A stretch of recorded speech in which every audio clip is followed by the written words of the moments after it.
नमस्कार, मेरा नाम डॉक्टर आमोद है। मैं एक पेन स्पेशलिस्ट हूँ और मैं दिल्ली के साकेत में मैक्स हॉस्पिटल में काम करता हूँ। और आज हम बात करेंगे दर्द की एक कंडीशन के बारे में जिसका नाम है पोस्ट हर्पेटिक न्यूरल्जिया। इसको हम शिंगल्स भी कहते हैं। इसके बारे में बात करना ज़रूरी इसलिए है क्योंकि ये एक दर्द की कंडीशन है जो काफ़ी लोगों को काफ़ी समय तक परेशान कर सकती है और इससे ग्रस्त होने वाले लोग ज़्यादातर 60 साल की उम्र से ज़्यादा होते हैं। तो उस उम्र में एक दर्द वाली कंडीशन जो काफ़ी समय तक रहे बहुत ज़्यादा परेशानी का सबब बन सकती है। इसीलिए हम इसके बारे में आज बात कर रहे हैं। तो सबसे पहले ये जानते हैं कि ये कंडीशन होती क्यों है।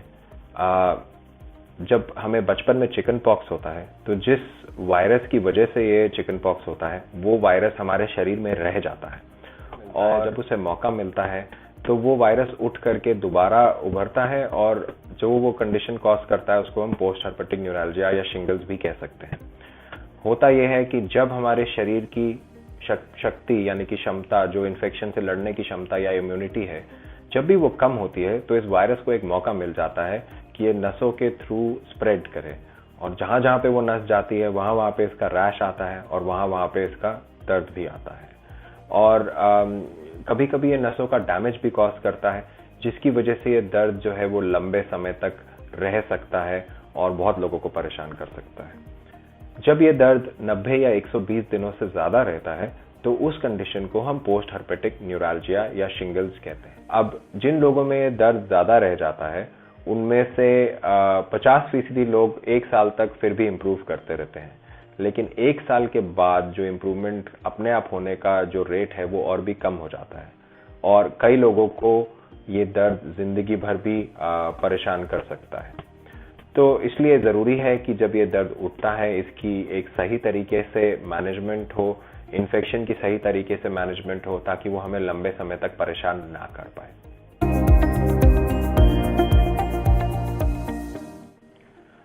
तो अब बात करते हैं आगे कि किन लोगों में ये प्रॉब्लम हो सकती है, यानी कि इसके रिस्क फैक्टर्स क्या हैं। तो अब जो रिस्क फैक्टर्स हैं वो या तो इंसान की इम्यूनिटी से रिलेटेड है, जैसे कि अगर मेरी इम्यूनिटी कम होगी, मान लीजिए मैंने मुझे कैंसर है या मैं कोई इम्यूनिटी को कम करने वाली दवाई ले रहा हूँ या मैं जैसे कीमोथेरेपी ले रहा हूँ, तो इन सब कंडीशंस में इंसान की इम्यूनिटी कम होती है और जब इम्यूनिटी कम होती है तो इस वायरस को एक मौका मिल जाता है ये प्रॉब्लम कॉज करने का। उसके अलावा दूसरी चीज जो रिस्क फैक्टर्स जिसके बारे में हमें बात करने की जरूरत है वो है उन रिस्क फैक्टर्स के बारे में जिनकी वजह से ये दर्द लंबा रह जाता है। तो ये देखा गया है कि जिन लोगों में ये रैश बहुत ज्यादा सिवियर हो या बहुत ज्यादा दर्द करे या बहुत बड़े एरिया में आए या जिन लोगों की उम्र ज्यादा है उन लोगों में ये दर्द लंबे समय तक रहने का चांस ज्यादा होता है।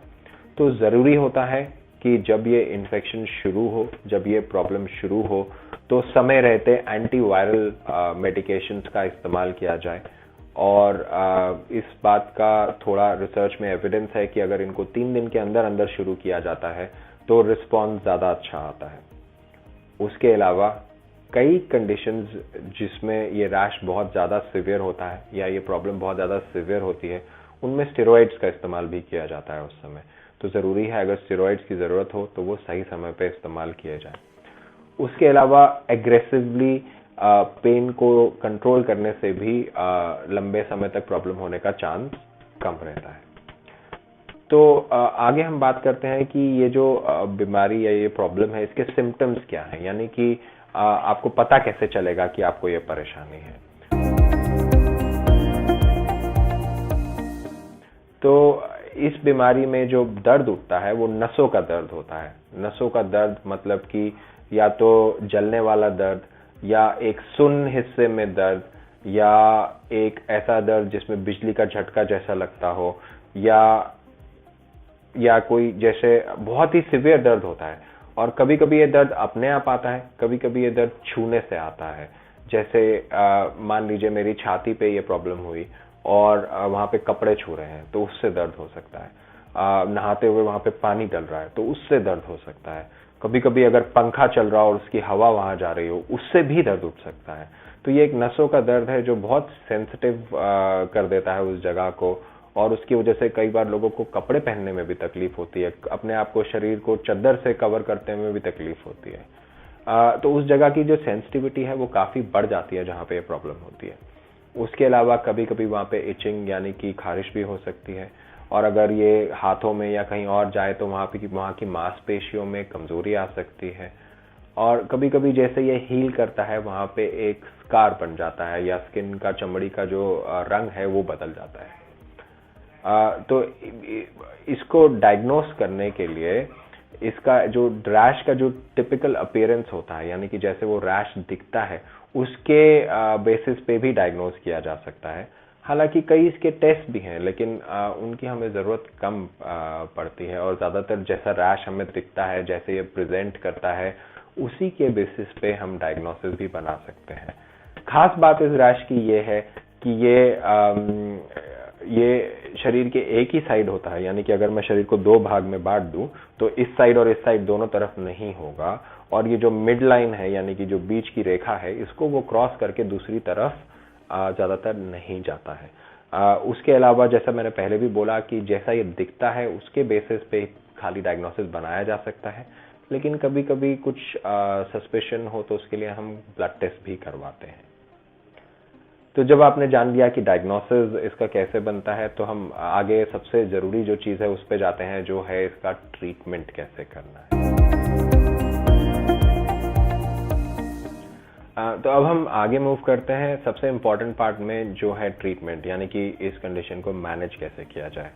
ये कंडीशन जो एक सिवियर दर्द कॉज कर सकती है, जो लंबे समय तक रह सकता है, जो आपकी ज़िंदगी को उथल पुथल में डाल सकता है, इसको हम कैसे मैनेज करेंगे। इस कंडीशन में जो आम तौर पे हम पेन किलर्स इस्तेमाल करते हैं वो उतने अच्छे से काम नहीं करते हैं, तो इनके लिए हम, इस कंडीशन के लिए हम एक खास तरह के पेन किलर्स का इस्तेमाल करते हैं जिसे हम न्यूरोपैथिक मेडिकेशंस कहते हैं।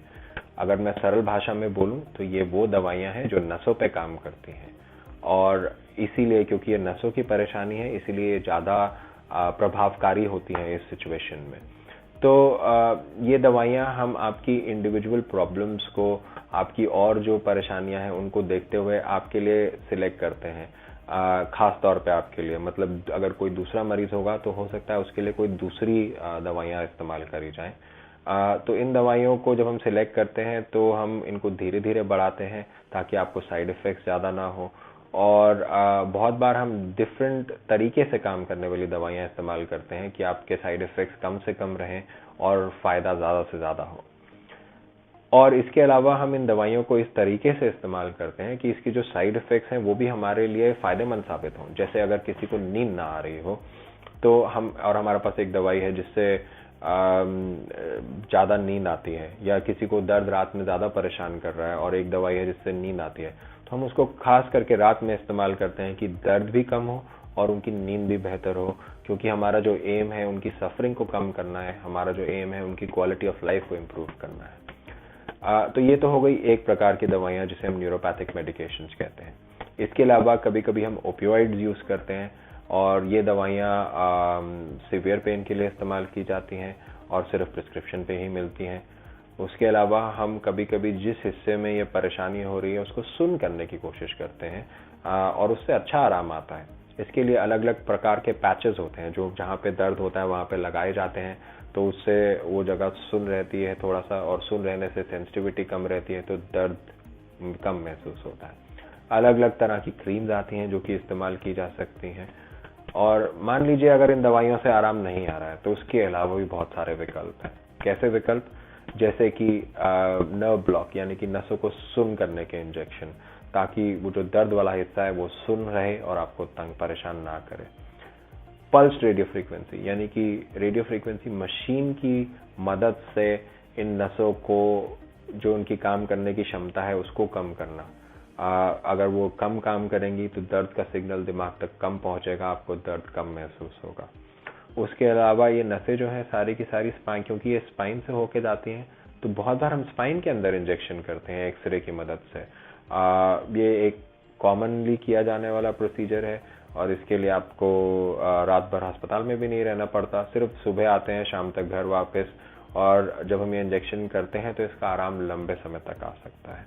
और अगर मान लीजिए ये सब भी काम नहीं करता है तो एडवांस्ड इंटरवेंशंस और भी हैं, जैसे सिंपैथेटिक नर्व ब्लॉक्स या स्पाइनल कॉर्ड स्टिमुलेटर्स। सुनने में ये भारी शब्द हैं, लेकिन ये सब हम एक्सट्रीम केसेस में इस्तेमाल करते हैं जब बहुत ज़्यादा परेशानी होती है। तो मेरा कहने का तात्पर्य ये है कि विकल्प बहुत सारे हैं, और अगर आप इस कंडीशन से ग्रस्त हैं या सफ़र कर रहे हैं तो ज़रूरी है कि एक स्पेशलिस्ट की राय लें और जो आपके लिए ट्रीटमेंट है सही वो करवाएं, ताकि आपकी क्वालिटी ऑफ लाइफ इम्प्रूव हो सके, आपकी सफरिंग कम हो सके, और आप एक नॉर्मल ज़िंदगी की तरफ जा सकें। मुझे उम्मीद है ये जानकारी आपके लिए लाभदायक साबित होगी, और मुझे सुनने के लिए बहुत बहुत धन्यवाद। नमस्कार।